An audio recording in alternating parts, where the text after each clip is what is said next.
Hello everyone, welcome back to the channel. If you're new here, my name is Alizé Perjean of Knowthyselfandheal.com, and today's video we're going to talk about the full moon in Sagittarius.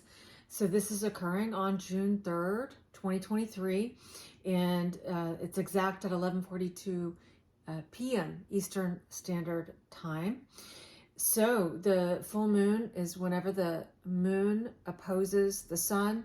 The sun is in Gemini at 13 degrees and 18 minutes, so almost 14 degrees.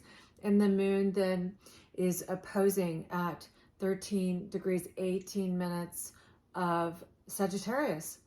So as with all full moons, this means that there's this opposition with the sun and the moon. And whenever we have an opposition, it's where we can actually see something vividly, often being reflected to us from the outside or the outside world, right? And so this is really about likely coming through circumstances, situations, and people from the outside world that are giving us reflections about our own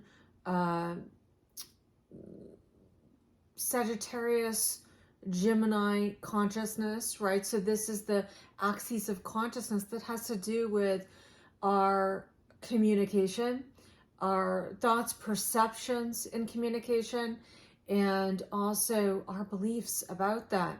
And so this is all about how we form beliefs based on our thoughts, perceptions, learning and communication, how we process information.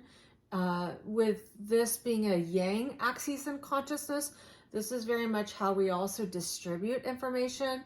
So that could be any kind of information. So you can just take it as it is coming up for you. Any kind of exchange is really just an exchange of information.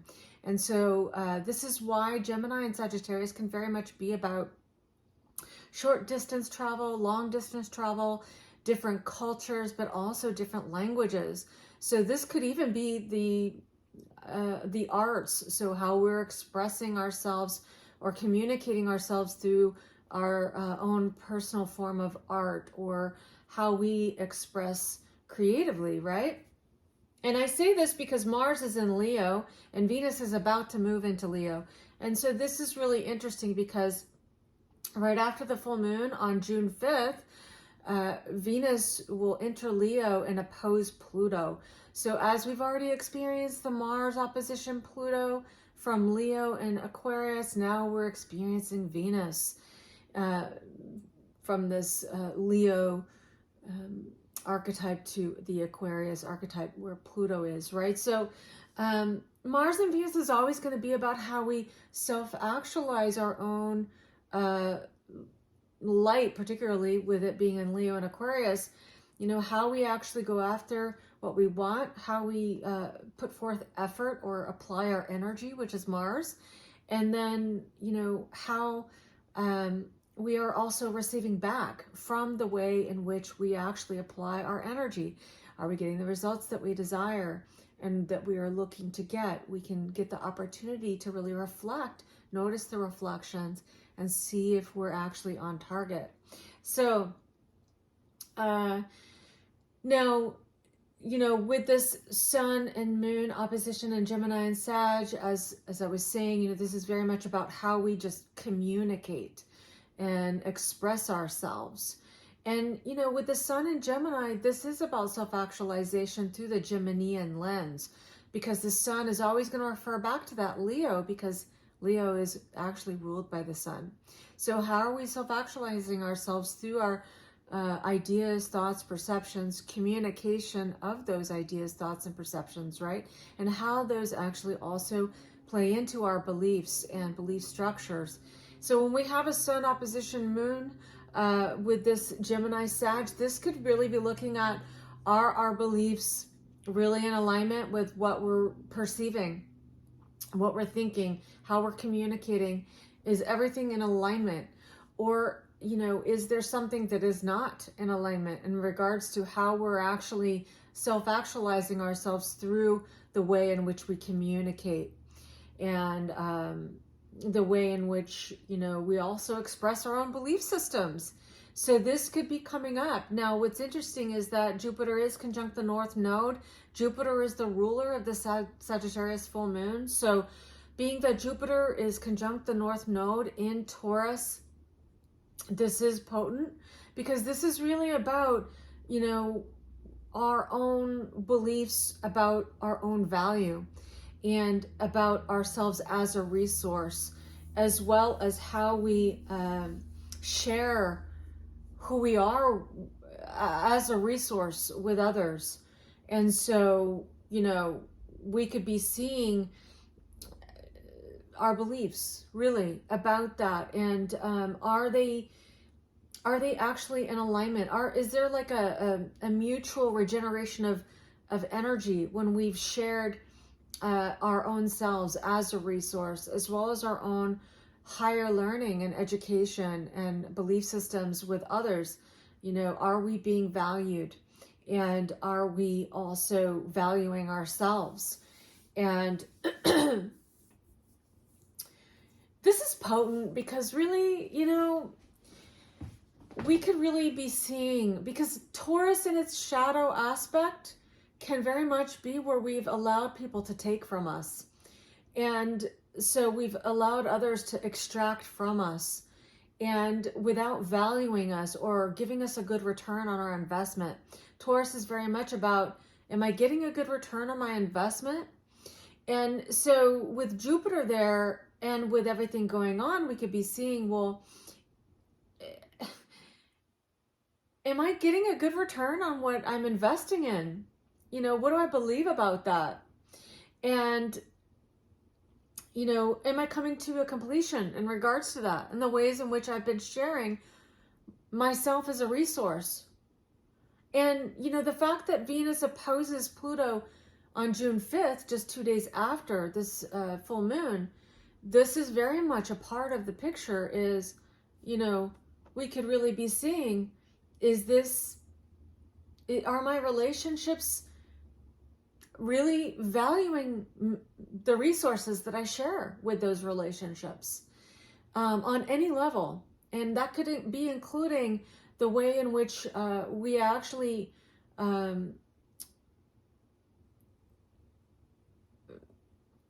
share our own beliefs with others, share what we know with other people. And this could just be in the world as well, right? Are we getting a good return on our investment in the way in which we're sharing ourselves as a resource?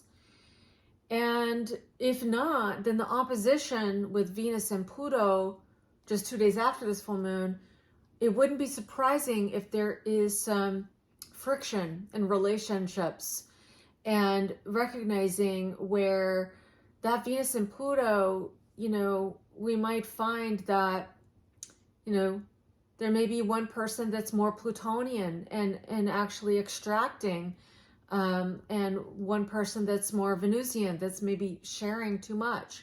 So with an opposition, it's really about, okay, we need to come into balance here.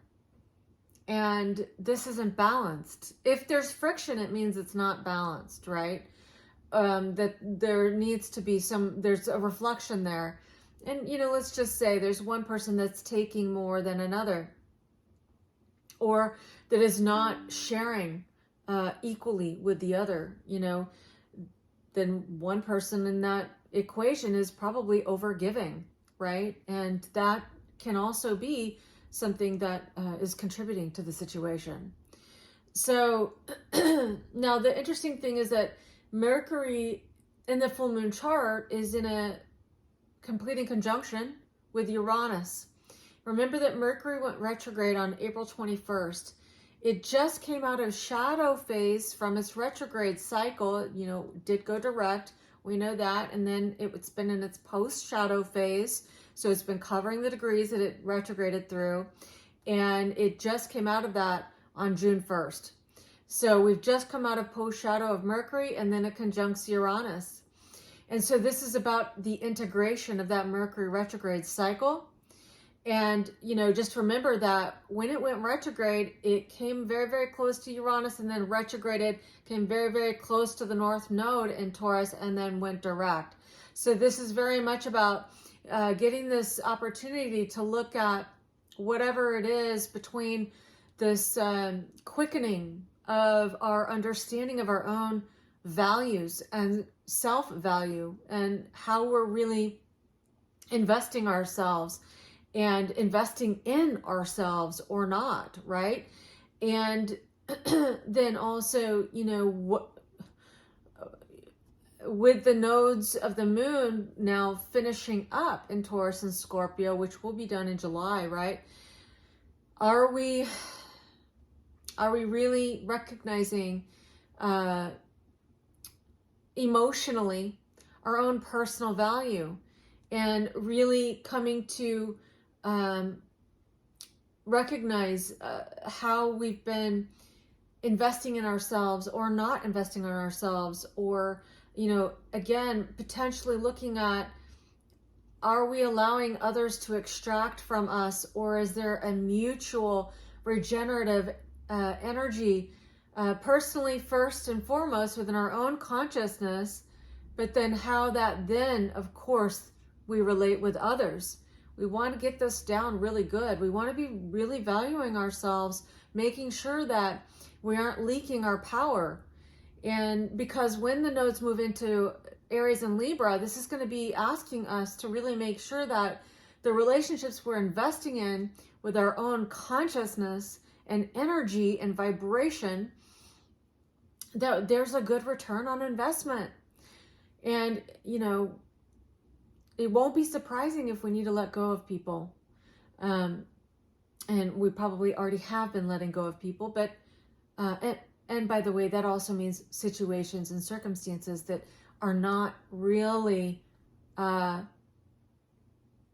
good return on the investment we're putting into, right?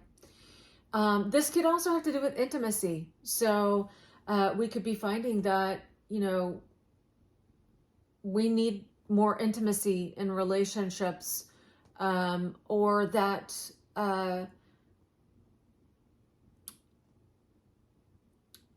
those that we're intimate with, that we need to be investing more, or others need to be investing more. And this could be honestly, because Jupiter's about truth versus lies. It's about being honest. And with Jupiter conjunct the North Node in Taurus, this is about really aligning with our natural self. Well, how do we align with our natural self? But with self-honesty. Really being honest with what our needs are. And that includes in intimate relationships. And when I mean intimacy, it doesn't just mean people that we're romantic with. This could be, family members. It could be people that we're investing our consciousness with, that we're spending time with, that we're spending resources with or on, right? Where we've shared our resources with others. We've shared our knowledge with others. We've shared our thoughts, maybe our secrets, maybe our wounds, with others.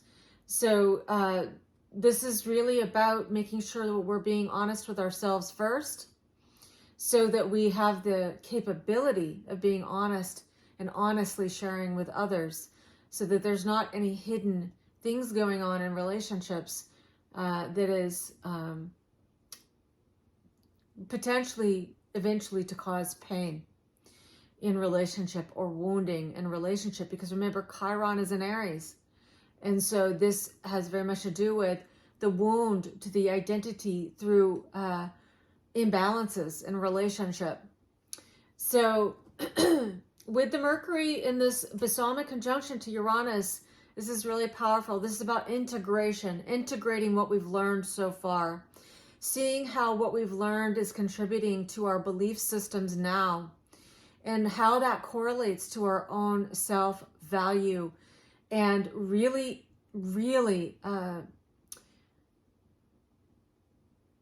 investing in ourselves and being willing to release anything that isn't a mutually regenerative investment.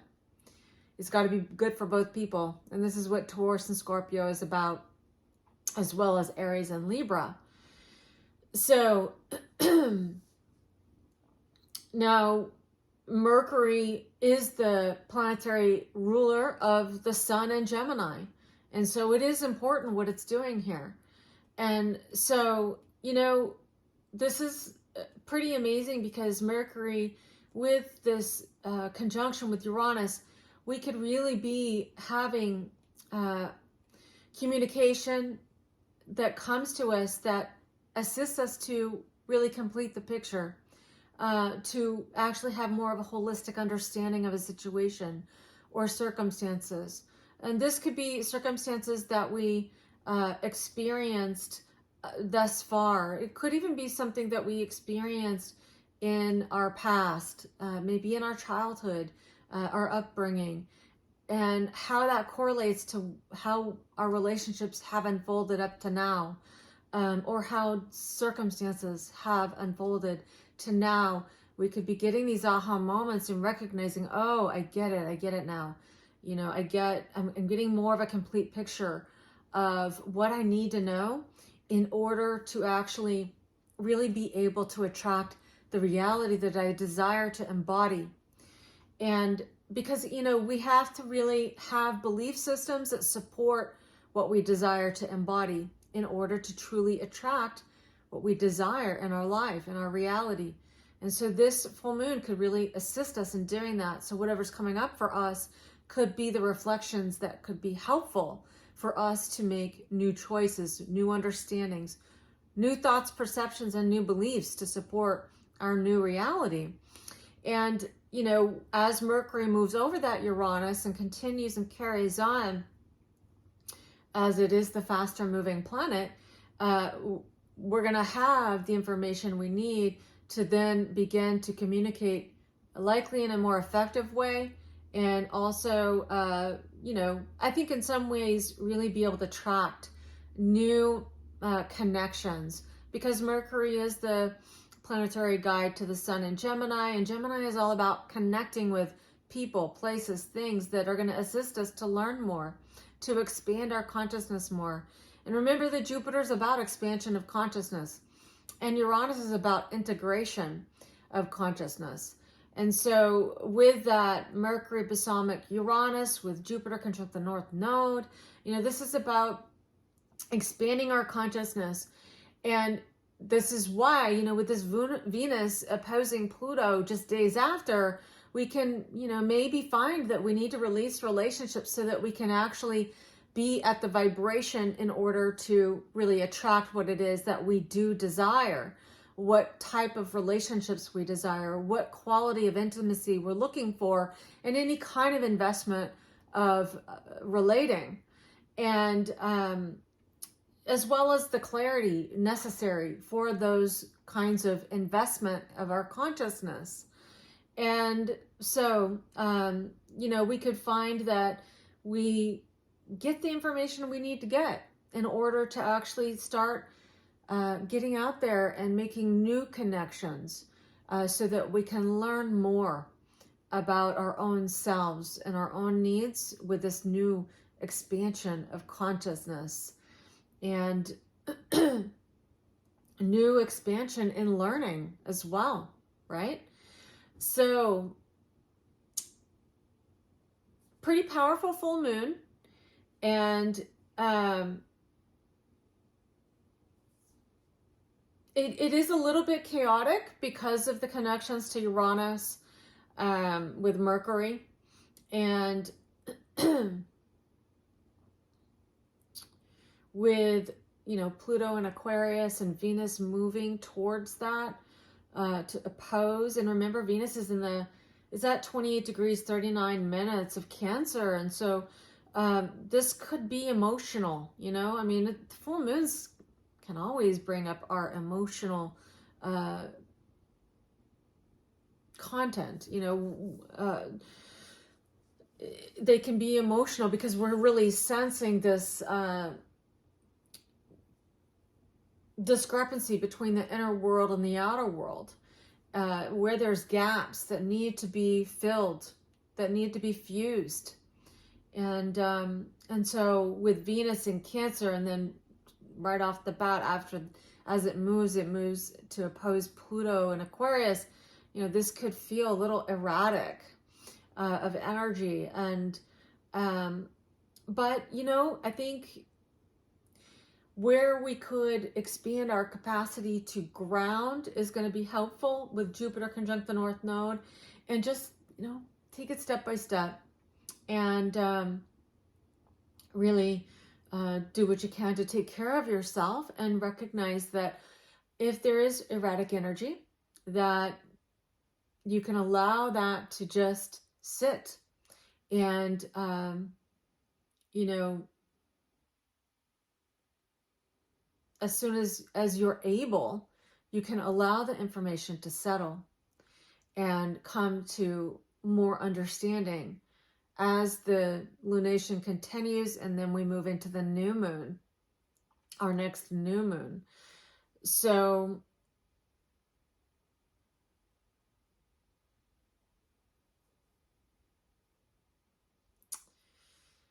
you know, also just want to give you this little insight that, you know, Venus, when it moves into Leo, it is going to retrograde in Leo this year. Venus will retrograde in Leo. And so that's an interesting piece. And this is so much about our self-actualization process, because Leo is ruled by the sun. So it has to do with creatively self-actualizing. So we could really be getting the information that assists us to recognize what is working and what is not working in regards to our own creative self-actualization, and to also how it is we are fueled by that. And so I hope this has been helpful, and I would love to hear your insights. If you have any insights, any comments about any of what I've talked about, or what's happening for you, it's always going to make the conversation more rich. Super fun to interact. So if you feel inclined, please do let me know what's up for you. And thanks for joining me, and I'll see you in the next video.